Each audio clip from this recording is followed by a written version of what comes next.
Bonsoir, mesdames et messieurs. Alexandre Baudouin et William Julien qui vous souhaitent la bienvenue à cette autre édition de Sport Express. Monsieur Julien, mes hommages. Monsieur Baudouin, on s'est appelé hier, mais on n'a jamais parlé de notre tenue vestimentaire. On a parlé de bien des affaires. On a parlé politique de Saint-Jean. J'avais des petites questions. On a parlé des Dolphins, évidemment. Avant la blessure de Tyreek Hill, c'est dégueulasse. On voit une image actuellement. Mais on n'avait pas parlé qu'on s'habillerait en rose. C'est vrai. C'est le mois d'octobre qui va commencer, là, c'est le mois en rose. Ça prend de la virilité aussi pour porter du rose. Est-ce que tu vas bien comme Kirill Kaprizov, 17 millions pour 8 ans? C'est contrat, la petite argent. Hey, gros show cette semaine, il reste 10 secondes, mais on parle des riverains, 50e anniversaire M18-3. Yes, il y aura un match le 25 octobre à Saint-Jean. David Crowdis, directeur général, et Olivier Latendresse, entraîneur-chef, sont avec nous. Bienvenue à Sport Express.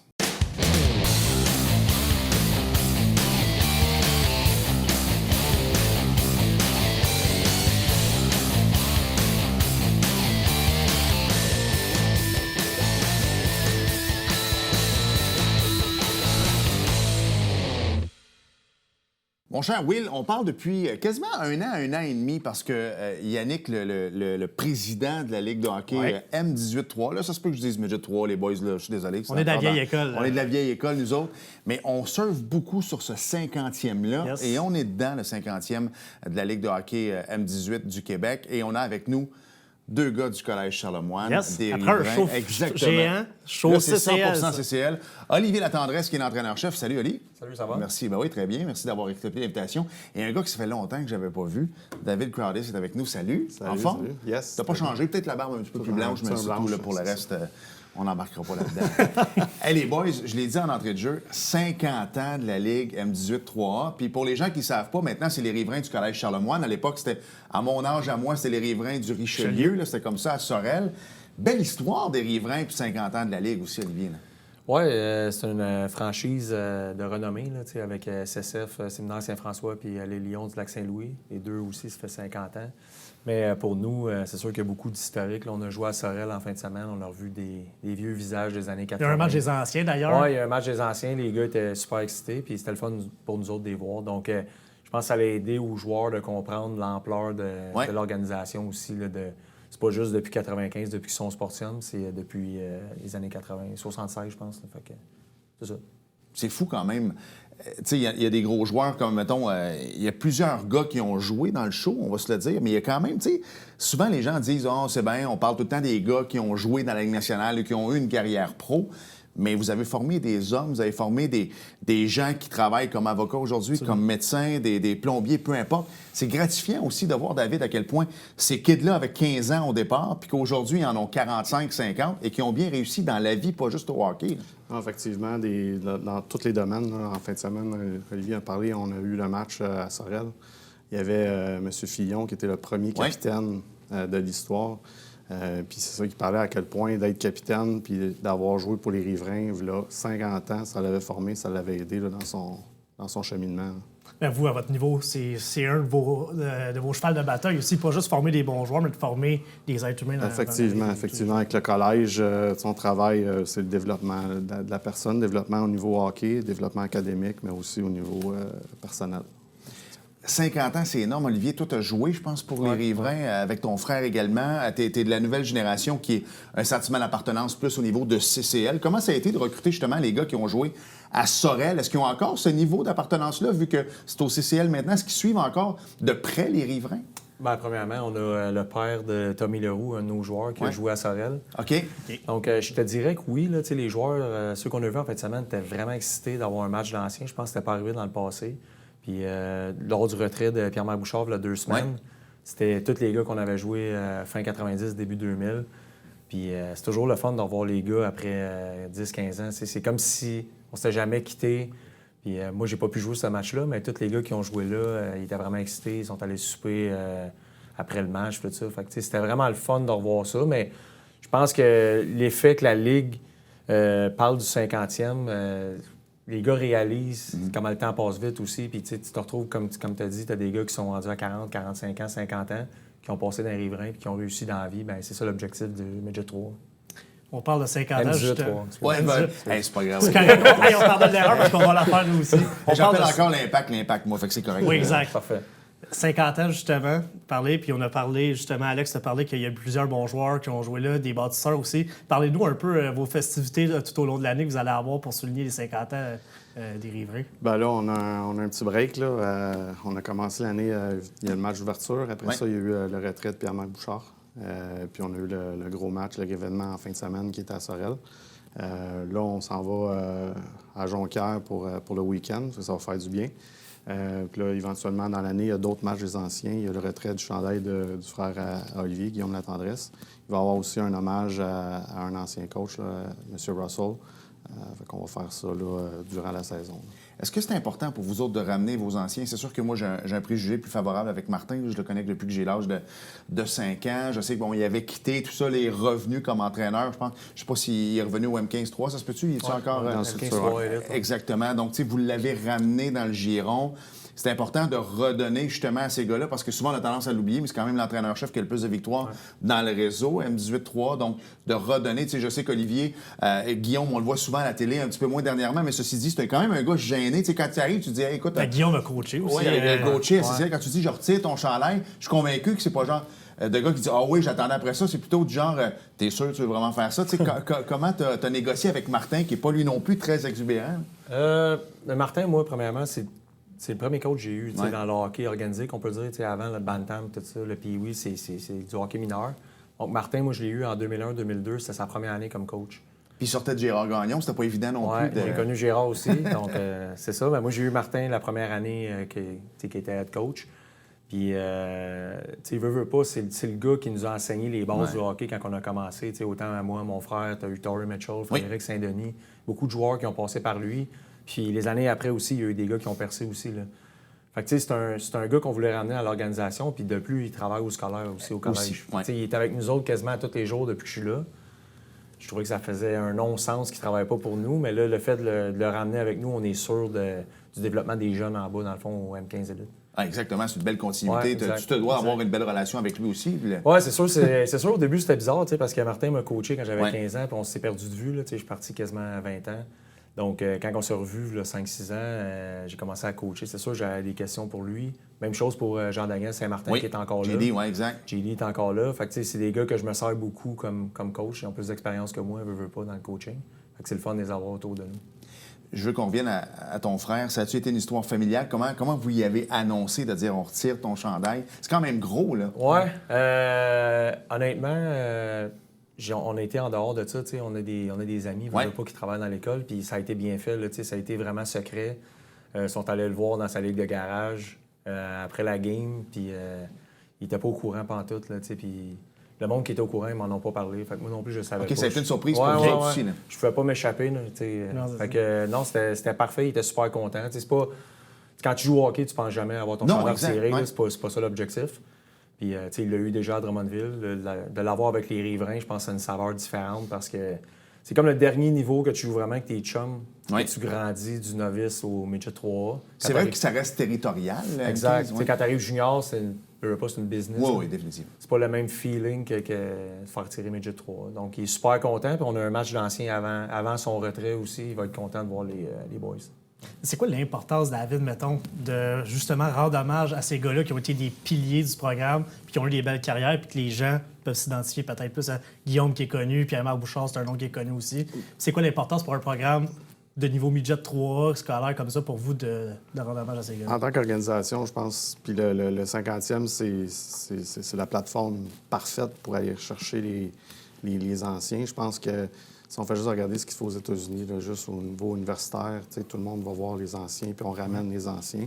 C'est quelque chose qu'on fait pas assez ici au Québec. Puis quand je suis arrivé ici au Collège Charlemagne, c'est quelque chose qu'on voulait faire, c'est d'aller chercher les anciens. On parle de ceux qui ont joué, que tout le monde connaît là, dans la Ligue nationale. Mais en 50 ans, il y en a beaucoup de joueurs. Il y a des belles carrières juniors, des belles carrières en Europe. Carrières juniors, des vice-présidents de compagnie, des avocats, d'aller chercher tout le monde, des ramener au Sportium, c'est important. Là, c'était, dans le fond, c'est de rendre hommage au rendement académique, mais aussi au rendement sportif. Exactement. Comment tu parles avec tes jeunes? Parce que des fois, pour nous, c'est une évidence qui est Martin Russell, mais quand tu parles à quelqu'un, OK, ben là, il est au M15, c'est différent, mais de dire le gars est le plus grand, est-ce que on a une job éducative à faire parce que je regardais juste le premier choix, là, tu vas me dire, j'oublie son nom, il faut que je le nomme, le premier choix repêchage des New York Islanders l'an passé. Matthew Schaefer. Matthew Schaefer, exactement. Qui, lui, il a fallu qu'il lise un peu Google sur Patrick Roy. Tu fais comme voir qu'il connaît pas Patrick Roy, mais en même temps, je pense que quand Patrick a joué sa dernière saison, il était même pas né. Donc, on peut comprendre. Est-ce que des fois, tu as une petite job éducative à faire comme c'est qui lui? Non, je vais t'expliquer un peu qui est François Beauchemin. Je vais t'expliquer qui est José Théodore. Il est pas juste à la radio, là. Le gars a joué pour nous aussi. Est-ce que tu te dois de faire ça? C'est sûr que c'est une job qu'il faut qu'on fasse. La semaine passée, j'ai dit à 2 joueurs sur la glace qui se trouvaient, ils se faisaient des belles passes. J'ai dit, vous êtes comme les frères Sedin. Moi, dans ma tête, c'était sûr que c'était une évidence. Ils m'ont dit, c'est qui ça? J'étais comme, ça n'a pas de bon sens. Fait que là, 2 semaines, on est allé à Séminaire Saint-François, ils ont retiré Patrice Bergeron. Puis je suis passé dans l'autobus, je suis allé voir les joueurs, j'ai dit, vous savez c'est qui Patrice Bergeron? Là? Le gars, il savait parce qu'il a arrêté en 2022. Exact. Ouais. Mais c'est sûr qu'eux, ils n'ont aucune idée que moi, j'ai joué au hockey. Là. Ils savent pas, ils n'ont aucune idée. Mon frère, ils n'ont pas vu jouer. Pierre-Marc, il ne savait pas c'était qui l'autre jour. Fait que, ces événements-là, c'est super bon. L'autre fois, on avait François Beauchemin, il jouait pour le match à Sorel. Les gars, ils le regardaient et disaient regarde, le gars, il avait son casque des Anaheim Ducks. Puis, on a dit les gars, il a joué 1000 matchs dans la Ligue nationale. Puis surtout que lui, c'est pas lui qui va le dire. Je le vois souvent, je le croise énormément dans les arénas. Le gars est humble fois 1000. Honnêtement, il faut que tu le saches. S'il n'y a pas son polo, il manque encore son polo des Ducks, tu ne sauras jamais que le gars a joué 1000 games dans la Ligue. Non, c'est ça. Fait que nos joueurs, ils le regardaient. Ils ne savaient pas c'était qui. Ils l'ont pas vu jouer. C'est pas de leur faute. Là. Ils sont nés en 2010, 2009-2010. C'est ça. On a une job à faire. Ça a été une tendance, par contre, à travers la Ligue, les retraites chandail aussi. Je pense que c'est les Lions du Lac-Saint-Louis qui ont retiré Matheson et tout. Donc, j'imagine que c'est... Est-ce que c'est les premiers, vous, chandail, que vous retirez? Non, il y avait... on avait un Beauchemin.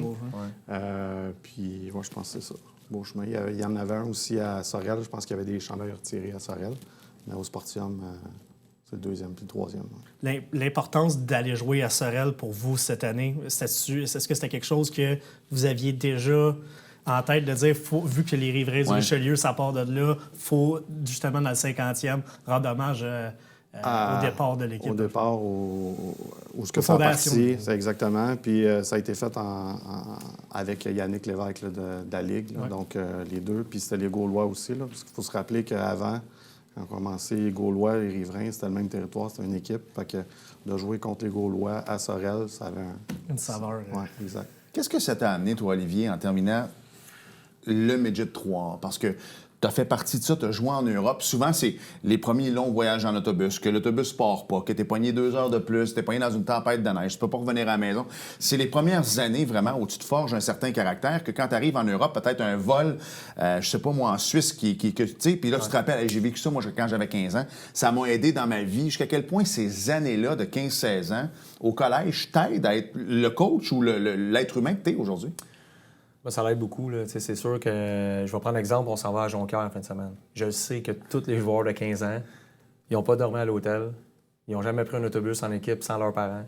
Donc ça, c'est une gestion. Ouais. C'est quelque chose que je ne savais pas il y a 5 ans ou il y a 4 ans quand j'ai commencé à coacher. J'assumais, parce que je sortais du hockey professionnel, que les gars allaient être corrects.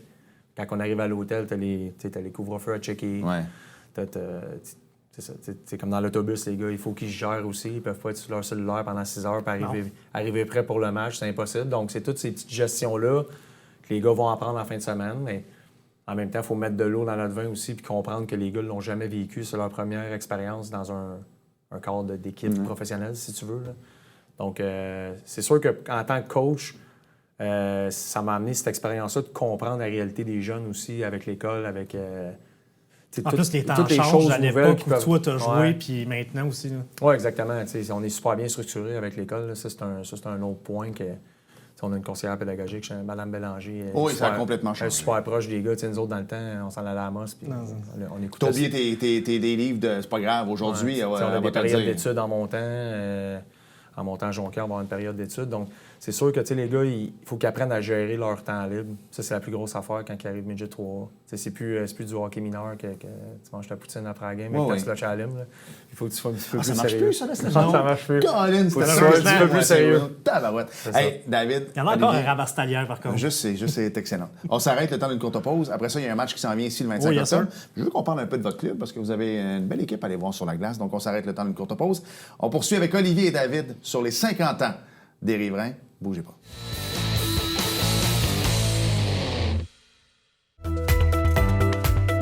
Ici Mario Tremblay. Je vous donne rendez-vous à la tribune TVHR, votre émission d'affaires publiques présentée les mardis, mercredis et vendredis à compter de 17h. C'est un rendez-vous.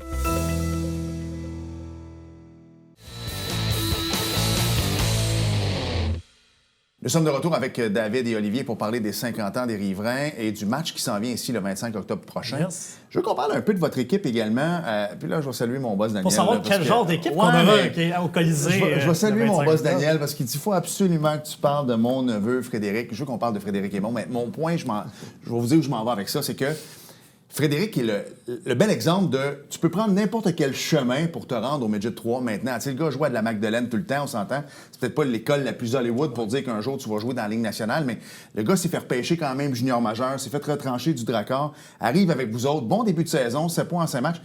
C'est fou maintenant comment que vous devez avoir des yeux partout pour être capable d'aller chercher le talent dans la région, là. Oui, ça, c'est un bel exemple, Frédéric. L'année passée, le gars, Guillaume, jouait dans le M18 de 1 relève pour les Montagnards à Saint-Hilaire. Eden. Oui, Eden. Là, je suis allé voir un match dans l'après-midi. J'avais entendu parler de Frédéric Aymon. Là, quand je l'ai vu jouer, je suis allé voir son coach tout de suite après le match. Je lui ai dit, OK, tu peux-tu venir pratiquer avec nous demain? Puis, tu voyais, c'est un gars qui avait beaucoup de potentiel, mais c'est sûr qu'il jouait. Je pense pas qu'il jouait dans le bon niveau pour lui pour progresser, même si le niveau était bon, là. On l'a amené la première pratique avec nous. Il était un petit peu gêné. Puis à partir de la pratique 2, 3, 4, il a joué des matchs. À la fin de l'année, c'était un de nos meilleurs défenseurs en série. Tu sais, quand on l'a rentré en série, on était en demi-finale de la Ligue, là, quand même. Là. Fait que le niveau était vraiment relevé. Donc, tu as raison quand tu dis que tout le monde peut réussir à jouer au Midget 3, avoir une carrière dans le hockey. C'est sûr qu'on aime ça, les avoir à CCL. Mais ça, c'est un bel exemple qu'il faut avoir des yeux partout puis checker les joueurs des autres programmes aussi. La réalité avec le scolaire, David, a changé, là. Changé, puis là, on parle de... On en a un ici, là, Charlot Thériault, qui a joué pour les Oursons. Oui, Marcel Landry, qui a un très beau programme, d'ailleurs. Exactement, qui a joué jusqu'à M15 D1, je pense. Puis après ça, l'année passée, il a fait... oui, effectivement, on regarde tout autour, là, dans la région Richelieu. Oui, le scolaire aussi, la place a augmenté, le calibre de jeu a augmenté aussi. J'imagine que vous avez encore plus les yeux là-dessus. Exactement. Il y a du bon hockey un peu partout. Il faut s'assurer d'aller les voir. Fait que ça, on travaille là-dessus. On va avoir une équipe de scouting, justement. Là, on est en train de travailler là-dessus pour pouvoir aller s'assurer qu'on n'échappe pas personne. Je reprends le petit cul en moi quand j'étais jeune à Saint-Bruno. Le laser de Saint-Hyacinthe était venu pratiquer, puis je m'en rappelle encore. Je peux pas dire la date exactement, mais je m'en rappelle, tabarouette, c'était le laser qui était là à Saint-Bruno. Moi, j'avais 10 ans, puis je capotais. Puis souvent... Avec Martin Brodeur? Ou non, c'était Beauregard jouait à cette époque-là. Il venait d'avoir sa blessure quelques semaines auparavant. Mais moi, tu sais, des fois, quand on prend de l'âge, on se dit « Ah, Midget 3, est-ce que les gens vont venir si on fait un match à Saint-Jean? Est-ce que les gens vont prendre ça? » Puis souvent, quand tu parles aux kids de dire « Hey, les Riverains viennent jouer un match à Saint-Jean », c'est là que tu te rends compte que c'est la frénésie totale. C'est venu comment, Olivier, David, d'organiser un match ici le 25 octobre prochain au Colisée Isabelle-Brasseur? Bien, je sais pas si Olivier peut... Moi, personnellement, je suis nouvellement dans l'organisation. C'était déjà cet été. Fait que je suis super content. Je suis un gars de Saint-Jean. Oui, exact. Oui. Puis, je pense qu'à toutes les années ou aux 2 ans, il y a un match. Parce que Saint-Jean, c'est sur le territoire. Donc, c'est pour faire un clin d'œil aux gens de la région, là, dans le fond. Bien, tu sais, qu'est-ce que tu dis? C'est vrai, là, quand tu racontes l'histoire des lasers. Tu sais, la semaine passée, on a eu le retrait de Pierre-Marc Bouchard, puis quand j'en ai parlé à mes joueurs, j'ai dit Pierre-Marc Bouchard, ça a été notre premier idole à nous autres. Ouais. C'est ma génération. Nous, on venait voir les Riverains pour devenir le prochain Pierre-Marc Bouchard, puis c'est vraiment ça le feeling qu'on veut recréer avec des jeunes peut-être de Saint-Jean qui vont assister au match. Donc, on essayait tous d'être des gars qui allaient jouer junior majeur comme Pierre-Marc, peut-être avoir du succès dans la Ligue nationale. Fait que c'est sûr que quand tu as des gars comme ça, que tu as la chance de les côtoyer ou les voir ailleurs que dans leur au Sportium. Oui, exact. Ça peut peut-être accrocher 1 ou 2 jeunes d'un autre programme. Tu sais, François Beauchemin, samedi, on jasait un peu avec, puis il comptait que... il se souvient d'un play-off, il était dans la section, il a même pointé quel siège qu'il était, puis il était venu voir les Riverains quand il avait 11 ans. Là, c'est vrai que c'est du bon calibre de hockey. Moi, ça me fascine parce que l'été, on les côtoie, ils louent des corps de glace, des fois avec des chums. Puis là, on voit, on parlera pas trop des Gaulois, mais on voit, mettons, le logo des Gaulois, le logo de CCL sur le casque et tout ça. Ouais, c'est des kids, puis dès qu'ils mettent le casque, ils ont 6 et 3, 6 et 4, puis c'est des joueurs de hockey. Au football aussi, comment coacher contre eux autres. C'est des babyface. Mon point, c'est que sais, c'est ça aujourd'hui. Les kids veulent apprendre. Les kids... comment c'est coacher des jeunes de 15-16 ans aujourd'hui? Ça a beaucoup changé. Là. Tu peux pas comparer avec mes années. Nous, dans le temps, c'était le coach te disait quelque chose, tu le suis, tu poses pas de questions. Aujourd'hui, ils veulent savoir pourquoi. C'est vrai que le pourquoi est très là. Hein? Pourquoi ils font telle action. Honnêtement, je trouve que c'est positif. Oui. Ça ouvre la discussion. On est vraiment plus proche de nos joueurs que ça, j'allais dire, vous êtes plus, c'est ça, c'est plus une relation de proximité. C'est un partnership avec les joueurs, gars. On n'est pas des dictateurs, puis on veut pas les guider, puis on veut pas les paralyser sur la glace non plus. On veut juste avoir une relation saine avec eux autres. Première affaire, il faut qu'ils sentent qu'on est des êtres humains. Ouais. Il faut qu'ils nous aiment comme personne. Puis après ça, la partie hockey est plus facile à enseigner. Je pense que si les joueurs ne te respectent pas ou ils n'ont pas de proximité avec toi, ben tu peux leur montrer qu'est-ce que tu voudras comme système. Je ne pense pas qu'ils vont embarquer. Puis ça aussi, j'imagine, David, quand vient le temps de faire... Tu sais, je dis pas ton premier, deuxième trio, là, parce que tu veux toujours avoir du bon monde, puis des fois, des gens plus problématiques, tu veux pas ça dans l'entourage d'une équipe. Mais est-ce que même au niveau midget 3, M18, 3, peu importe, est-ce que c'est important pour toi, les notes scolaires, la famille, d'où il vient? Tu sais, tout de suite, quand tu vois le premier contact avec l'équipe, de dire, regarde, sais-tu, moi, talent égal, c'est probablement un gars comme ça que je veux dans mon équipe? C'est définitivement quelque chose qu'on regarde, qu'on parle avec tous les intervenants au niveau... on parlait tantôt au collège, on est chanceux, on a bien structuré, Mme Bélanger est là, fait qu'on a des communications, on regarde tout ça. Je pense que la nouvelle génération aussi, on parle beaucoup de santé mentale, quelque chose qu'on ne parlait pas de 10-15 ans. C'est moins tabou maintenant aussi. Exactement. Donc, des fois, il y a des discussions aussi de comprendre le contexte, de comprendre d'où ce qui vient, d'où ce qui part, qu'est-ce qui est arrivé dans 2-3 ans, en situation particulière. C'est des choses qu'on regarde, là, effectivement, quand on fait la sélection. Maintenant, vous venez jouer à Saint-Jean le 25 octobre. On en parlera donc 4-4, votre fiche depuis le début de la saison. Quel genre d'équipe que les gens qui vont aller voir ce match-là peuvent s'attendre d'avoir sur la glace? Honnêtement, depuis le camp d'entraînement, un des points que tout le monde parle à propos de notre équipe, c'est le niveau de compétition. Ouais. Les jeunes sont vraiment acharnés, ils travaillent. Donc, ça, c'est sûr qu'on va compétitionner. La victoire, la défaite, pour moi, c'est un peu un coup de chance. Là. Mais au bout de la ligne, si tu fais les bonnes actions tous les jours, tu vas finir du bon côté. Mais comme je te dis, c'est une équipe qui est vraiment engagée, c'est une équipe qui travaille. On est gros, on est vraiment gros, on est rapide, on est physique. Donc, c'est une équipe expérimentée, comme tu nous disais, parce que tu sais qu'il y a 2 ans, tu avais beaucoup de 15 ans qui sont rendus aux 17 ans aujourd'hui. Oui, exact. On a des gars des 17 ans cette saison, on en a 4. Des gars de cégep. On a beaucoup de gars du Midget Espoir qui ont passé par la structure, puis là, ils ont joué Midget Espoir, sont rendus avec nous autres en secondaire 5. Puis on a des bons 15 ans aussi, des jeunes prospects. En terminant, puis je veux pas ouvrir une canne de verre, là, mais tu as joué en Europe. Non, mais c'est parce que depuis quelques années, on fait toujours la maudite comparaison. Il y a moins de gars qui jouent en haut, il y a moins de gars qui sont repêchés. Notre programme n'est pas bon. Hockey Canada devrait refaire une refonte au complet. Je pense qu'on n'est pas si pire que ça. Tu as joué en Europe. Tu sais, à un moment donné, je parlais avec JF Mouton, que je salue, tu sais, en Allemagne. À un moment donné, ils ont sorti Leon Draisaitl. On peut-tu arrêter, là, dans le sens que... Tim Stützle, mais tu sais, leur programme est bon, mais c'est pas parce que cette année, ils n'auront pas de choix au repêchage que leur programme n'est plus bon, parce qu'ils ont... Tu sais, fait qu'à un moment donné, jusqu'à quel point tu as joué la game en Europe? Oui, ils ont des trucs différents, mais on n'est pas si pire que ça non plus ici, là. Non, tu sais, je pense que le monde, ils sautent aux conclusions rapidement. T'sais, si on compare, exemple, en 1980, il y avait combien d'Européens dans la Ligue nationale? Oui, c'est vrai. Ouais. Fait que le bassin est différent. Comme j'ai joué en Allemagne, j'ai joué en Autriche. Il y a eu la mondialisation du sport aussi. Exactement. À ce temps, tu as des pays, comme vous dites, l'Allemagne, que j'ai resté là 1 an, ils développent des joueurs de hockey. Là. Tu as des Moritz Seider. En tout cas, je pense que la plus grosse différence, c'est qu'ici, au Québec, on se spécialise trop tôt avec du hockey élite, trop de bonheur, tandis qu'en Europe, c'est des athlètes avant d'être des joueurs de hockey. Tellement vrai. C'est ça la différence. Tu sais, c'est des pays qui sont... bon, on veut pas s'en aller là, que ce soit la Russie ou des places comme ça, là, très dictatoriales, là, dans le sens... Mais eux, ce qu'ils font, c'est plein de sports. Mais ils encouragent le multisport. Puis quand ils arrivent à 12-13 ans, ils disent « Toi, t'es bon dans le plongeon, tu t'en vas là. Toi, t'es bon dans le... » Tu sais, fait que dans ça, on n'est pas obligé de faire ça au Québec, mais c'est vrai qu'à un moment donné, tu sais, je regarde juste les... Je salue Seb, qui est le numéro 2 de Baseball Québec. Tu sais, quand tu arrives au mois de septembre, tu as un kid qui joue 3 au hockey, mais au baseball, mais là, il faut qu'il prenne une décision parce que...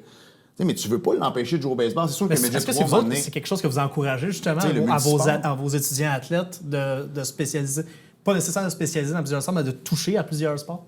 Je pense que c'est bénéfique de toucher à plusieurs sports, de voir différents coachs, différents intervenants.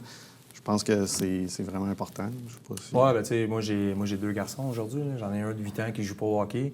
J'en ai un de 6 ans qui joue au hockey. Tu sais, je reçois déjà des messages. Faut qu'il joue dans le 3, faut qu'il fasse ci. Moi, je suis vraiment... Je veux le laisser grandir. Je veux qu'il fasse ses choses puis qu'il développe d'autres talents, d'autres aptitudes dans le sport. Puis comme j'ai dit, en Europe, la première fois qu'on est arrivé, je mangeais avec mon père, puis les classes d'éducation physique, il faisait des affaires d'athlétisme, dans le fond. Ouais. Il faisait de la course, saut à la perche, des affaires comme ça. C'est au primaire. Nous, on joue au ballon chasseur, puis on joue au hockey 12 mois par année. Qu'est-ce qui est bon? Fait que, je sais pas, je trouve le bassin a changé. Première affaire, le bassin a changé, puis on se spécialise trop vite. 100% hockey. Puis je veux pas faire de pub, mais t'as ton école de hockey, puis toi, tu te spécialises, mettons, pendant une certaine partie de l'été. Tu voudrais bien dire à quelqu'un, inscris-toi chez nous pendant les 2 semaines, mais le reste du temps, fais du vélo, fais n'importe quoi d'autre. Mais le problème qui arrive, c'est que tu inscrives chez vous, t'es correct, mais les 2 semaines avant, t'es ailleurs, les 2 semaines après sont ailleurs. Fait qu'à un moment donné, c'est comme si le kid, il arrive à 17 ans, puis ça se peut, à un moment donné, qu'il fasse, sais-tu quoi? Moi, là, ça me tente plus de jouer au hockey. Ça se peut aussi. Je pense qu'on le vit avec les joueurs qu'on a. Quand tu arrives à Midget 3, à 15, 16, 17 ans, excusez l'anglicisme, mais c'est une grind. Ouais. Tu as beaucoup de matchs, tu pratiques à tous les jours, c'est 6 jours semaine. Donc, Ça, là-dedans, t'as le côté pédagogique exact, en plus. Exact. Là, tu tombes junior majeur après, tu joues 4 ans junior majeur, c'est 70 matchs. Là, tu tombes avec l'école, les voyagements, ça n'arrête jamais. Moi, j'ai joué au hockey jusqu'à 35 ans, puis rendu à 32, 33, tu commences à être fatigué. Là. Donc, si tu commences à... Comme aujourd'hui, il y en a, je vois, ils font du 3 d'été à 6 ans. C'est sûr qu'un moment donné, à 25 ans, tu vas peut-être décrocher. Là. C'est ce que je pense aussi. Mais en tout cas, ceci dit, ça va aux parents, mais je suis content de l'avoir entendu, la Parce bouche que moi, d'un gars qui est dans l'élite. Moi, au foot, j'encourageais tout le temps mes gars à faire d'autres sports. Il faut s'arrêter, le show est une demi-heure maintenant. Hey David, merci beaucoup de ton implication. Junior 3, Midget 3, t'es partout, mais ça prend des gars comme toi qui s'impliquent. Olivier, belle carrière professionnelle, qui aujourd'hui redonne aux plus jeunes. C'est très le fun aussi. Bonne saison, bon 50e. On va aller vous voir le 25 octobre. Yes. On invite tout le monde à y aller d'ailleurs. Oh, oui, monsieur. On s'arrête le temps d'une courte pause. Je pense qu'il y avait du NASCAR, il y avait du bingo. Bougez pas.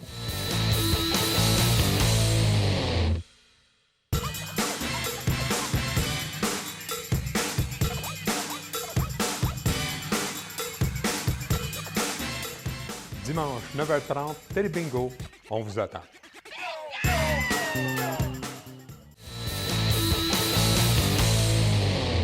Alex, il y avait du bingo? Oui, monsieur. Bravo à Sylvie Fournier, Lynn Sanson, Muriel Chaillé, Anna Cumming, Sylvie Gladu et Carole Sir T'as James réussi à bien Sargent. lire avec ça?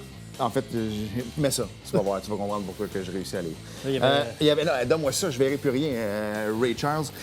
Chase Elliott a remporté la dernière course. fils de Sam? Oui, exactement.